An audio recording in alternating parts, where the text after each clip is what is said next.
June மாதம் 3ஆம் தேதிக்குரிய பரலோக மன்னா 19ஆம் சங்கீதம் 1 முதல் 4 வசனங்கள். வானங்கள் தேவனுடைய மகிமையை வெளிப்படுத்துகிறது. ஆகாய விரிவு அவருடைய கரங்களின் கிரியை அறிவிக்கிறது.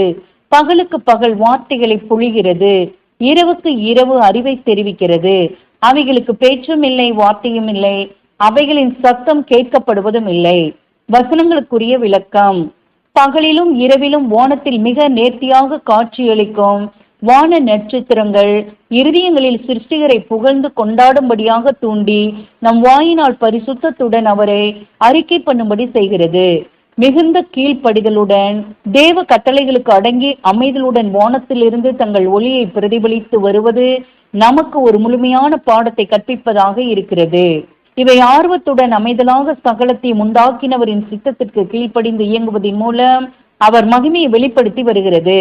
அதுபோல தேவனால் மகிமையான சத்திய ஒளியை பெற்ற யாவரும் அநேகருக்கு பிரயோஜனமாக தங்கள் ஒளியை பிரகாசிக்க செய்ய வேண்டும். ஆமேன்.